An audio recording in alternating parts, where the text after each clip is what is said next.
Who's this? Where are you calling from? Hello, can you hear me? Yes. This is my username is Plumes of Happy on Twitter, and I'm calling about the Movement for a People's Party, which I'm very frustrated with right now. It's a grift. Katie Halper made an argument yesterday that, not everyone's a sellout, but not everyone's a grift. Yeah, but this is a grift. It's not a political party. It's a 501c4 domestic nonprofit corporation that is not registered with the FEC to be able to engage in campaigning. So everything about primarying Democrats after, that they vote the wrong way, they're not primarying anyone. Well, I'm with the... Listen, what was that? Let me just make a point here. And I'm certainly not here to defend that group. What they're doing is not that strange. They can form a 527 later to challenge, to primary. The only thing about it is that their funding is a little bit obscure. You can't tell who's actually. I was about to get into that too. I wanted to add that. Yeah, yes, it's a dark money group. Almost half of it is unaccounted for funds, according to OpenSecrets.org.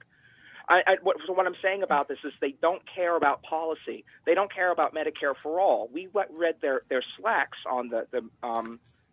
Well, let's put up the slacks. This is. I mean, I wasn't planning to talk about this. Can I just fact check one real quick point about C4? Their strategy isn't to get Medicare for all. Their strategy is to smear the squad and to tie them in with Democrats in order to gain their party. They're not interested in policy. They're interested in elevating the grift of Nick Brana, former organizers who were involved with it, say that it's a terrible working experience. One person said, I expected this from the Democrats to be treated like this, but not from this All right. party. Well, wait a second. All right. So hold on for 1 second, because I think I may have seen your initial tweet. I don't know if that was you, but there were images from the Slack channel. And my understanding is that nobody from the People's Party has said we're not legit. And in fact, seeing something on Twitter that a lot of people were getting purged from that Slack channel because they were afraid that they were leaking stuff. But this was part of my complaint, about what Jimmy Dore was using to force the vote for, frankly. And that's when I basically got off the bus. I mean, I had privately gotten off the bus a little bit earlier, but that's when I sort of began to make a more of a public issue about it. Do we have those? Let's put those up. I wasn't going to talk about this today, but so here, let's just look at these.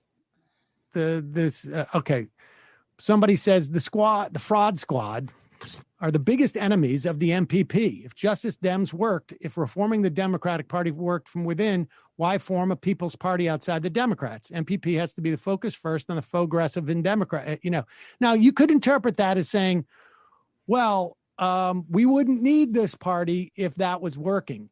But if they felt it wasn't working, why would you have to make it not work by putting a wedge in there? You could say, like, thank goodness it's not working. But we know that Justice Democrats have had the most success in primarying establishment Democrats of any organization that I've seen in at least my adult lifetime.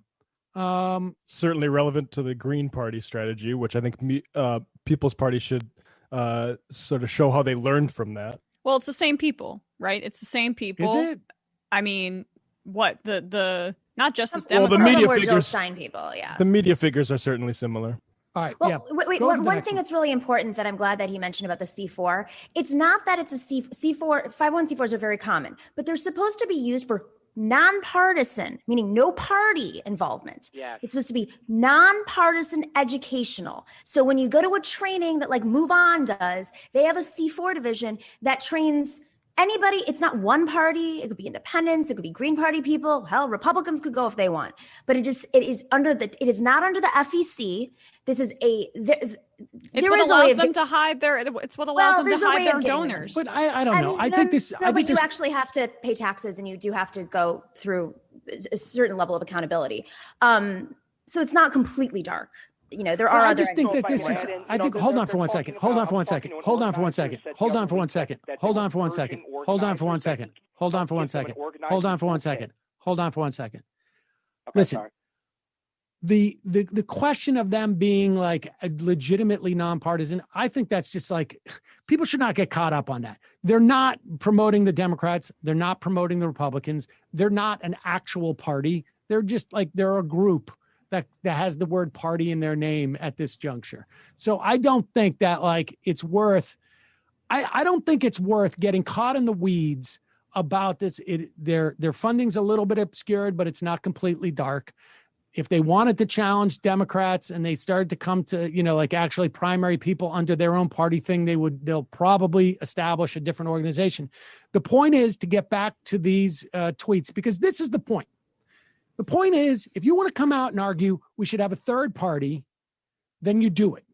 But the idea of hijacking Medicare for all and saying that this is established is like, where you say like the reason why we don't have Medicare for all is because of AOC or Ilhan Omar or Rashida Tlaib or because of Jamal Bowman or because of the Justice Democrats, you're lying.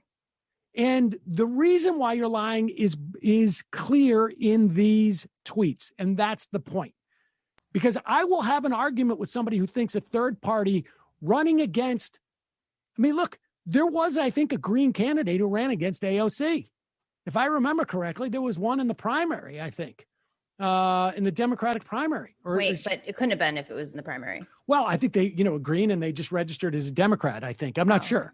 But my point being is that, like, go challenge her. But this idea that like you're a national organization that's attacking her because of Medicare for all, when in fact, if the squad votes for it and fails, they have broken with the Dems and demanded something in exchange.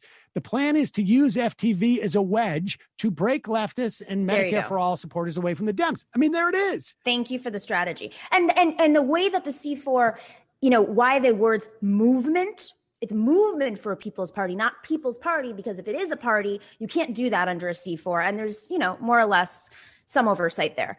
But what I see this as is a slush fund to target the most powerful voices in bringing progressives into the Democratic movement, into electoral politics, which is happening. It's not happening at a rate that I really want it to happen at, much faster, but whether it's Justice Democrats or voices like ours on this show or other shows that have platforms that encourage folks to go and support these candidates or learn about these candidates or get involved in electoral politics or DSA or whatever, they have literally pointed out every single person that could be an obstructionist to their goal of, ticking off a few people. I don't even think it's that large. I think they're literally just going for, as they said in one of these Slacks, I wouldn't put it this way, but this is their term, the more naive people are in the movement.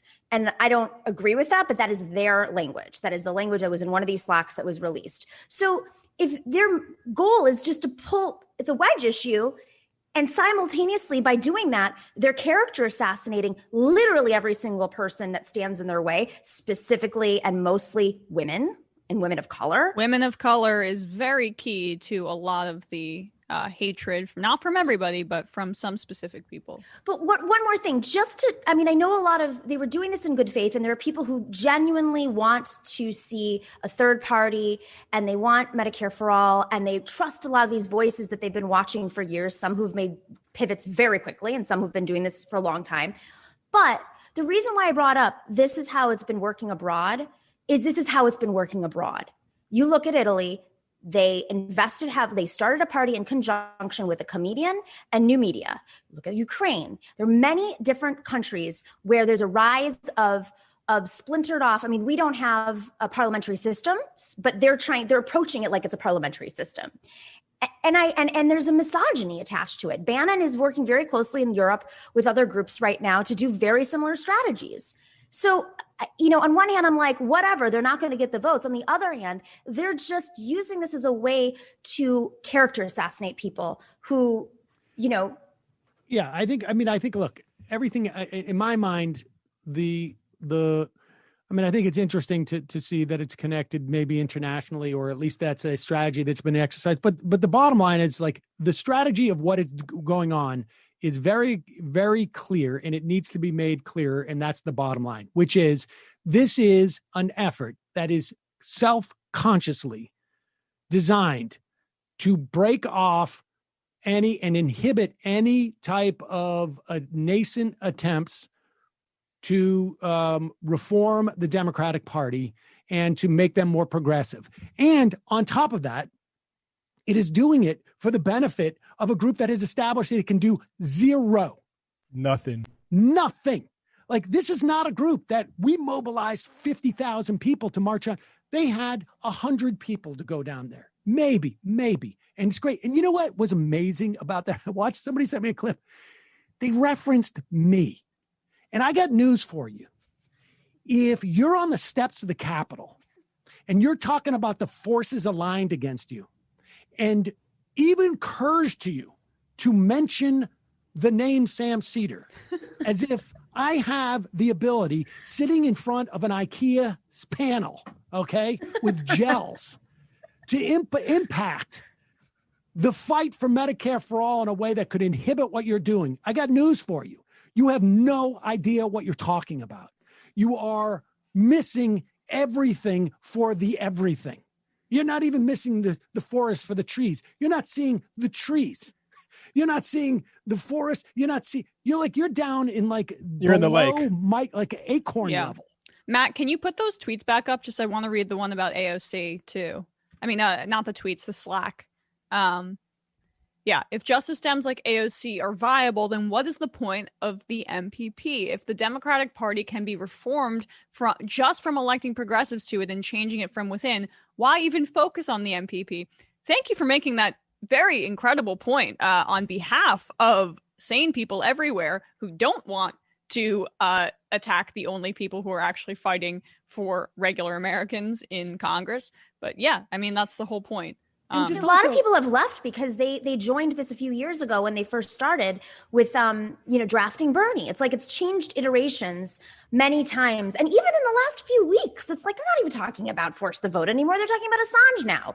And if you mention Syria, God forbid you talk about Syria, because that seems to be some sort of trigger for people that have no, I don't understand I do understand what's going on. All I'm trying to say is that this is not a party. Establishment because of that.